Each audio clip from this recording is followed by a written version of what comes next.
Hello everyone and welcome to an ESO build video. Today we're going to be covering the updated version of my Warden Tank build titled the Lich Queen. So, a couple things I'd just like to go over before we get started. This is not quite a meta tank build. There's a few things that are a little unoptimized for, say, a trial environment or for optimal damage in dungeons. This is more just what I had the most fun with, what I've had the most success with.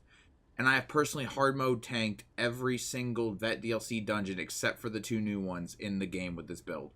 It is very, very powerful. It will carry you through any content you want to drag it through. But at the end of the video, if you would like to update this to be a little more meta friendly at the expense of a bit of sustain, I'm going to go over how to do that as well. So with the little disclaimer out of the way, let's get on with the rest of it. So first things first, I believe, would be to go and show you guys the stat pools.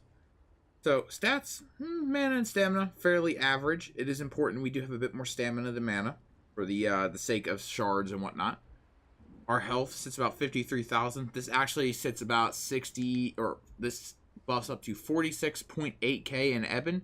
I have not tested it in Plague Doctor, but you will definitely be over 50,000 health during a fight with Ebon, or with Plague Doctor on. I personally have been running Ebon because I haven't needed the massive pool of health like I used to, but Plague Doctor is a plenty healthy alternative. I would use one or the other. Mag recovery still sits at 1700. Might be a bit overkill, but I like it. And stam recovery is really low because honestly you don't need stam recovery on a tank. Most of your sustain needs to come from alternative sources anyway. The only other big stat in here to pay attention to is our resistances. These are unbuffed. We are already at 27,500 resists, meaning that all we need is our armor buff to push us near the cap. We don't need our monster helm to do it for us. Just want to put that out there to let you guys know. Our our Mundus stone we are using is the Atranar, giving us more magic recovery. If you feel that it's a little too much magic recovery, feel free to replace this with the Ritual. The Lord, I believe, is the Health Stone. You know, experiment. Feel free. It will work no matter which one you choose. I would not bother with the resist buff one, though. You don't need it on this build. We are a stage 4 vampire, and we are using tri-stat food. I believe it is referred to as longfin pasty with melon sauce. Alright. So, move into the skills. So, for main skill I'm using, Pierce Armor. Pierce Armor is just your classic taunt. It's really good. 15 seconds, the enemy that you hit with this will always stick to you no matter what. And for the next 12 seconds, he'll have the major penetration abilities on him. Major Fracture and Major Breach. You do want to hit this ability at least once every 12 seconds to keep those debuffs up. But the taunt lasts for 15 for targets you don't care about the debuff on. Our second ability we are using is Leeching Vines. I used to use, I believe, what is called Lotus Blossom. But I found this heal to be more effective because instead of it relying on you doing anything, this heal takes effect every time you take damage, kind of acting as like a cushion, if you will. So when you're taking a bleed, this will usually absorb the entire bleed for you, preventing you from having to, say, cast this expensive-ass heal. But moving on to our other ability, our big expensive-ass heal. This heals you for 17% of your max health instantly and 10% over the next 10 seconds. It's a good little dot heal. It's not particularly phenomenal, but it's nice. The main kicker here is the 17% max health heal. I do believe this heals you for roughly, give or take, 9k without a crit. On this build, on the Plague Doctor version, it will heal you for 11 or 12 without a crit. On the Ebon version, it will heal you for about 16k on a crit, and on the Plague Doctor, it healed me for 21k on a crit. Just figured I'll let you guys know the stats in case you're interested. That's the main reason why you would run Plague Doctors, for the heal scaling. Oh, I forgot to mention, it also heals a nearby ally. Very, very handy in dungeons. Trials, you're not going to notice that heal so much, but in dungeons, it's phenomenal. Inner Rage. Now, you don't necessarily need to run this in a lot of content, but for the most part, I found this just super useful to have in general. Gives you that range taunt. It helps for group controlling ranged ads that you might not have the ability to pull. They could be immune to the pull, for example. It's just nice to have. I keep it here. If you would choose not to run this, I would replace it with Absorb Magic. Just another stamina-based heal, super useful skill. Reduces your block cost. All in all, this is a phenomenal skill, but I do value the range taunt more. Bullnetch. Bullnetch is our primary source of stamina sustain for this build, just like the last time around. This gives us a lot of stamina recovery while blocking. In fact, if I was to spam as much of our stamina as we could, let me just get this down here real good, and block. As you can see, with the Betty up, our stamina still goes up even while blocking. So this helps us deal with a phase of a dungeon where we need to block a lot. This will help you absorb some of that for longer. It also, just overall, it's a good ability. The other benefits of this ability are actually tied all to the passives, which I'm going to go over real quick. 1, every time you cast this ability, you heal for about 1500 health. Oh, very nice. By the way, that heal can crit, by the way. I've seen it. So I can also heal you for about 2200 health on a crit. When you are in combat, every time you cast the ability, you generate 4 ultimate. This can occur once every 8 seconds. So spam this thing to your heart's content. It does not cost anything, and it generates you ultimate for spamming it and heals you. Also, increases your mana and stamina recovery by 12% while it's on your front bar. Again, no reason not to use the skill. There is no better alternative to this. This passive is kind of useless to you. For our front bar ultimate, I usually run Enchanted Forest. Enchanted Forest is what I have always lovingly referred to as my oh shit button. It heals for a good amount. It restores a chunk of the ultimate cost based on how low the people you healed were. Heals in an AoE, and it's cheap. You can't ask for much more. It's a really good ultimate to have. If you were to replace this, though, the only thing I could consider replacing it for as a defensive ultimate would be Shield Discipline. It allows you to block for free for 7 seconds, and your one-handed shield abilities are reduced by 100% in cost, meaning you can spam taunts for free, you could spam this for free if you had it, spam this for free if you chose to use it. A lot of use out of this ultimate, but I overall just prefer the heal. For the back bar, we are running Ice Fortress. Now, why Ice Fortress over Expansive Cloak? Primarily because I run this build more in dungeons than in trials. The Ice Fortress is just far more useful there. The 8% damage reduction is amazing. And besides that, even in trials, you're not going to find Ice Fortress to be that much of a problem, as most ranged DPS are not taking enough damage that it will make a difference anyway. And the only people that this will cover are your melees, who are the only ones really at risk of AoEs. So, overall, take Ice Fortress if I were you, but if you want to run Expansive Cloak, you're more than welcome to. The 8% won't make that much of a difference. Elemental Blockade, or Blockade of Frost, I believe is what this one is referred to. This ability is just handy overall, as it leaves a nice little line of frost. Extends pretty damn far, too. Everything that walks through this is slowed to a crawl, not including bosses. It has a chance to apply the chilled status effect, and when it does, it will actually freeze them in place. I'll probably give you an example with these guys. Oop. You can see, he's not moving much. He ain't going to move much at all. Now, eventually, it is actually capable of proccing. For some reason, choosing not to do that. But it is capable of proccing a root, actually. And normally it will do so. There it goes. So overall, fairly good crowd control to have. I like it because it slows down ad waves for you, allowing you to more easily group them up. As you can just walk in, slam this on the majority of the melee ads, and you don't have to taunt them. They're not moving fast enough to hurt your DPS anyway. The second ability you constantly pair with this. So when I begin to group an ad wave, what I will go into is cast this, and then I will cast Gripping Shards as I run in. What this will do will impale every single melee ad in the range of it, rooting them in place for several seconds, and having a chance to apply the chilled status effect, which further moves with this, creating more and more roots, allowing you to basically just indefinitely hold ads in place with ice spikes and frost fields. It's a very good group ability if you so to use it. You don't have to use this one if you don't want to. Honestly, this can do a lot, but I like having the reliable route. Also, Frost has a chance of applying Minor Maim, which is just downright handy. It also means we don't have to run a Minor Maim skill. Our fourth ability on the bar is Frozen Device. Now, Frozen Device kind of replaces DK Chains in a way. It's not as reliable sometimes. It can be a little buggy on occasion. But you can cast it, and the first thing that steps on the rune, after it finishes summoning itself, will be teleported to your feet, given that it is not CC immune. It will be brought to you, it will be stunned, and it will have major main put on it for the next 4 seconds. reducing its damage done by 30%. It's actually really good. I frequently will cast this while I'm grouping up adds, and even when they're already grouped up, I'll still drop this a few times just to soften the damage that they can do. If you specifically hit like archers or mages with this, they're not hitting anyone. Their AoEs deal no damage with this active on them. It's a super good debuff. I love it.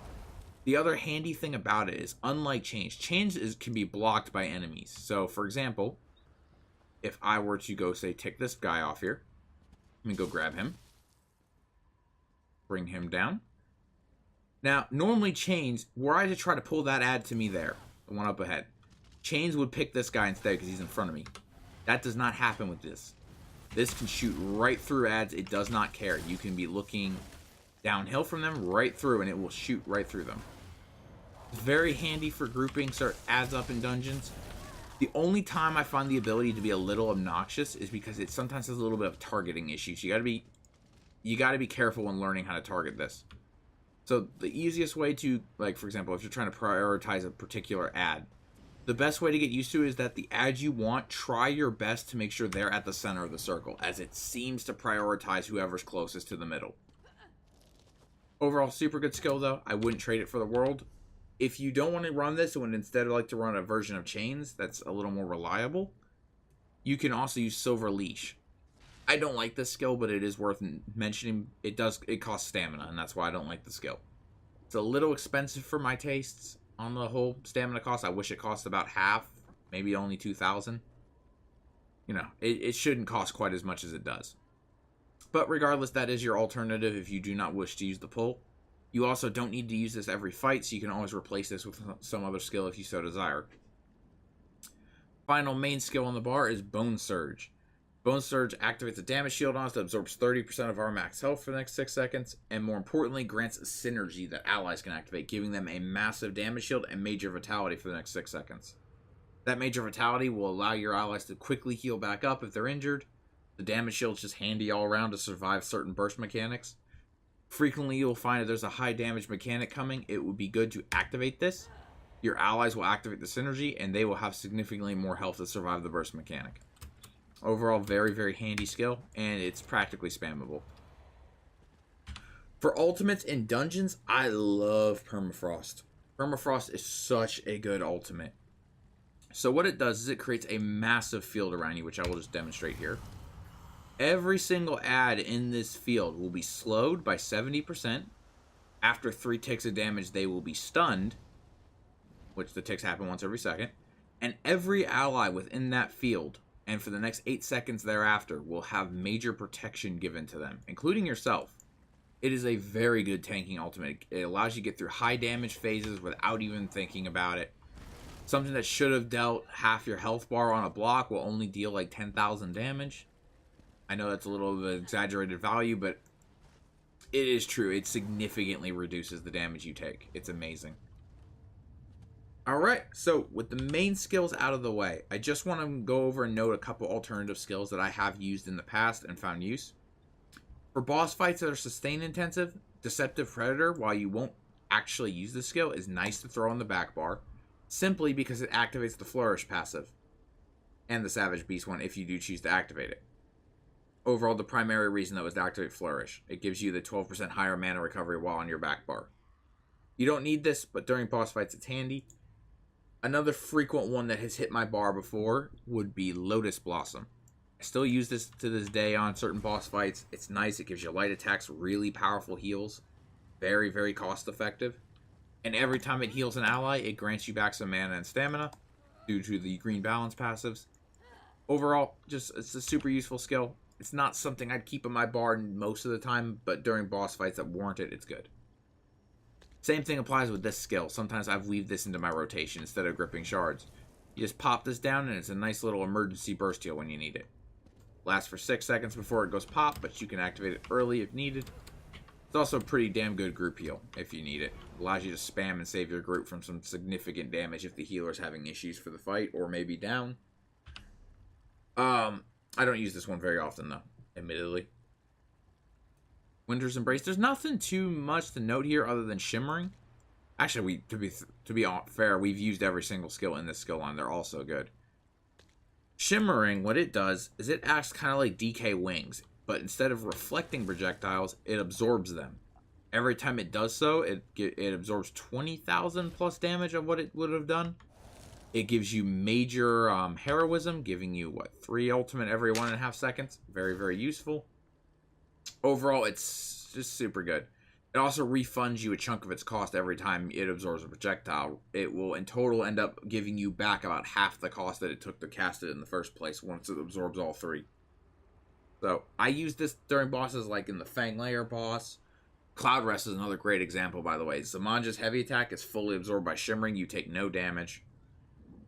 Shimmering is a good ability. I would use it during any boss fight that has a lot of ranged attack pressure, and you really, really just cannot heal through it. This is a fantastic skill to help you out. So that was the last for the class skills that would be helpful. Sword and Shield, I already went over Absorb Magic. Another one to note here is Heroic Slash. I have run this in the past when I was able to backbar leeching. And the reason you'd run this is during a high damage boss. This is not really for you. You have plenty of damage mitigation. This is for your allies, such as during VHOF, when you want to lower the flame, the damage it's doing. Or Twins, when their AoE damage is hurting people. You want to do stuff like that. The main will help out your allies. It's not for you, but it is a helpful skill to have. You do have to watch your stam sustain, though, while spamming this. With Bone Shield in your rotation, this could get taxing if you're not careful. Last skill that I have actually used out of here is Shielded Assault, believe it or not. During some trials, i.e. VHOF, this is a very, very useful ability to have a gap closer. You won't need this outside of very specific circumstances, but I do highly recommend leveling it if you ever want to get into the harder content. Destro Staff. There's actually only one skill here that we've ever alternatively used before. I've put it here, and it is Crushing Shock. Crushing Shock gives you that nice ranged interrupt, so you don't have to go bash the ad that's over there doing some cancerous effect that you have to get rid of. Overall, it's very nice if the tank can slot this occasionally. DPS, it's a little out of their way to get on occasion, especially for certain builds. So it helps out a lot if you can slot this whenever able. You don't use this frequently. You kind of tanks tailor their builds to their dungeon, so you're going to change skills frequently. The initial skill bar I showed you was kind of more of just a baseline works for everything type deal, while the other skills I'm showing you are specialized ones you're going to use on occasion. Nothing in the armor. Vampire, I have not used any skills in here. You can if you so desire, but I haven't. Fighters Guild, again, haven't used anything out of here. Sigic, I used to use Deep Thoughts when my sustain was rough. If you have a lot of trouble with sustain, or it's a ridiculously sustain intensive fight, this is a really good skill to use. Due to the passives, you also get major protection while channeling it, so it is actually overall pretty good. If you're about to be attacked, you can immediately block cancel it, so no harm, no foul using it. The main skills that I was going to try to show you out of the guild lines is the Undaunted. I have used, obviously, Inner Rage and Bone Shield. I've used Blood Altar. I've even used Mystic Orb on occasion for giving allies the extra resource return. So, Undaunted, heavily worth leveling. You really need this skill line. Also, make sure you pick up the passes on your way through. They're too good to give up. They're really too good. Especially every time you activate a synergy, and you restore freaking 750 stamina. That is awesome. Awesome in trials. Alliance War. On occasion, we do use Aggressive Horn. I specifically use this for trials. It's a very, very good build. Just queue some battlegrounds, follow Zerg around, whatever you need to do. It's worthwhile to get, trust me. I have not used anything out of support except for Effective Purge. I leveled Guard, but I never ended up using it. But Purge, on occasion, for some trials, you're going to want to use. Most dungeons, you won't need this. And the ones that you do, your healer can usually handle it. But in some trials, there's so many dots out that both healers and both tanks will run Purge. It is a very good ability. It's expensive as hell, but it's very, very good. I usually would replace Gripping Shards with it, because those same fights don't really have CCable ads in it.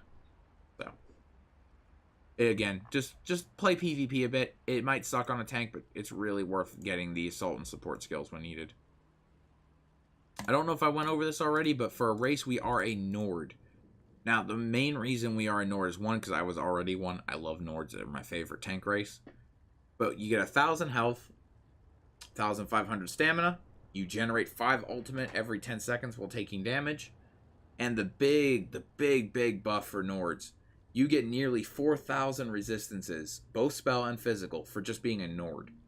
This pretty much replaces your monster set for resist. It's ridiculous.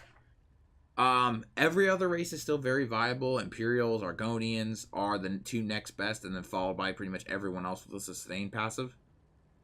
But if you're going to play any one of those, I would highly recommend getting some extra protective jewelry, or maybe considering swapping the Mundus Stone around or your champion points around to give you more resists, as this build doesn't use a monster set that gives us any. But so just know you can build to compensate for not having this if you're not a Nord, but you're gonna have to play around with the build a little bit. For crafting, the only skill that's important is make sure you have medicinal use. I do make my potions on this tune, so that's why all the other passes are leveled. But medicinal use is the main one, as it makes sure that your tripods, which is the one we're using, lasts significantly longer. Gives you a lot more stamina and mag recovery bonuses. Alright, so we are done with the skills then. We are actually fully done with them. So, moving into gear. The first set, we are using Stonekeeper. This set is awesome. I gotta get that out there right now. The sustain from this is absolutely ridiculous. It is a tri-stat potion every 20 seconds when it activates off cooldown. It doesn't always, but during ad pulls, when your sustain gets a little pushed, it will activate off cooldown every time. 20-second tri-stat potion. Makes the Argonian passive look pathetic, to be honest. It's ridiculously good. And the One Piece just so happens to be perfect for tanks being basically a tri-stat glyph. You do farm this from Frostvault, and if you're not capable of getting this monster helm yet, which I understand a lot of players might not be, Bloodspawn is what I ran before this for months, and Bloodspawn is perfect. It is honestly just as good of a set for different reasons. So if you cannot get Stonekeeper, I highly recommend Bloodspawn. For the body set, now, I've said this earlier in the video, but I'm going to say it again. Ebon or Plague Doctor. The max health. This is a max health tank build, and the max health those two sets provide are the highest in the game. You can't get better sources of max health than Ebon or Plague Doctor. Like I said, I'm using Ebon right now for the group buff, but I've used Plague Doctor in the past. Both are fine. And for the final set, and this is a weird one for me, but it's actually been really, really good. I'm using Desert Rose. Now, you want to make sure this is on your jewelry and weapons, as it is a light armor set, but it gives you nearly 3k spell resistance, 1,000 health, 1,000 mana, and every 4 seconds you have a chance of restoring 2,300 mana from just taking damage. It's amazing. The mag recovery on this build is actually ridiculous. That's why I built this the way it is. It's the most resource-friendly build I have ever made, and I'm loving it for every dungeon hard mode I've done. You have infinite mana to heal with. During ad waves, you can just spam the crowd controls all you want, the pulls all you want. Your mana return is infinite, mixing Desert Rose and Stonekeeper. In the past, Desert Rose, by the way, is a PvP set. If you did not know, you can either acquire it from guild traders, or you can acquire it by buying it from the Cyrodiil vendor located. Let me find it real quick for you here. Located down here in Cropsford.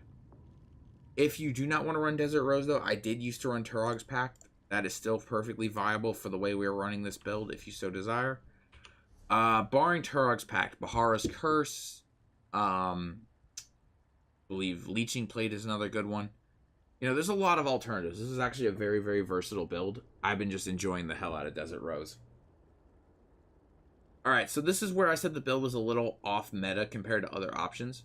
We are running an infused restore stamina glyph on the back bar, and honestly the enchant doesn't matter, but we are running a decisive one-handed sword.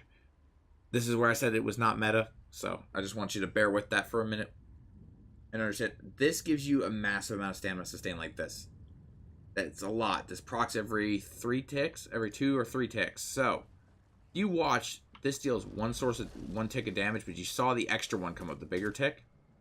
That extra 19 damage, or yeah, so every 3, then 2, then 3, then 2.